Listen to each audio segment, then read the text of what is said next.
Good morning guys. तर आज आहे डे 2. आम्ही थांबलो होतो बडोद्याच्या पुढे वासद म्हणून एक गाव आहे. तिथे एका हॉटेलवर आम्ही थांबलो. काल मुक्काम केला आहे. सो मला थांबायचं झालं तर ह्या हॉटेल थांबू शकता. हॉटेल TGR म्हणून एक हॉटेल आहे.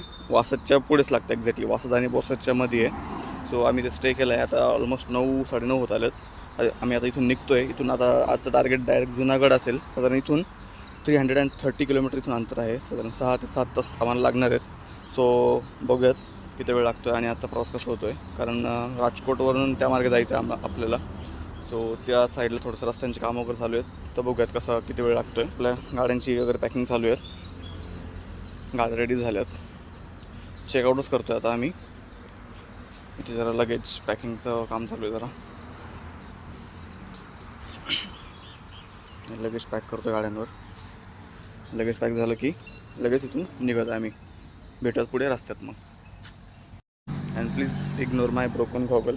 काल जरा बॅगमध्ये जरा तो ब्रेक झाला आहे. पण ठीक आहे, आपल्याला काम होण्याशी मतलब आहे.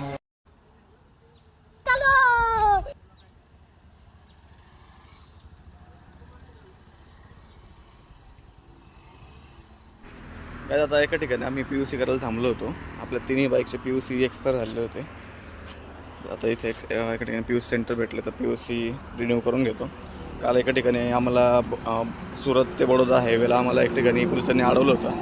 तर तिथे आम्ही काय त्यांना चलन केलं त्यांनी. आता किती त्यांना रिक्वेस्ट वगैरे केली, पण ते कसं आहे ना, बाहेरच्या स्टेटमध्ये आपण जेव्हा जातो त्या दुसरी जेव्हा नंबर प्लेट दिसते तेव्हा ते अडवतात, पोलिसवाले त्रास देतातच. भले आपल्या गाड्या किती पण फिट असू द्या, ते आपल्या महाराष्ट्रात पण चालतं आणि इकडे पण तीच गत आहे. सो ठीक आहे, चालायचं आता. सो आता PUC सर्टिफिकेट काढून घेतलेलं आहे.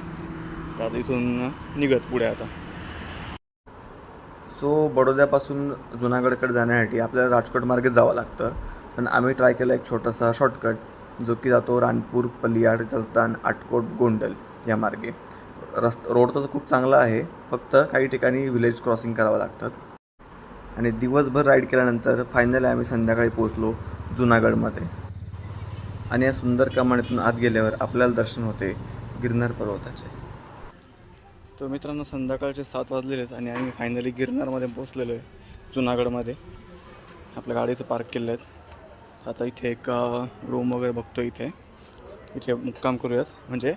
आणि रात्रीतनं निघायचा प्लॅन आहे वरती. बघूयात आत्ता रात्रीच न ठरतं की सकाळी ठरतं, कारण रोपवे तर आता बंद झालेलं आहे. मग आता जायचं जर ठरलं तर पूर्ण 10,000 पायऱ्या चढून आपल्याला वरती जावं लागेल. बघूयात कसं ठरतं आहे, समजेलच पुढे व्हिडिओमध्ये.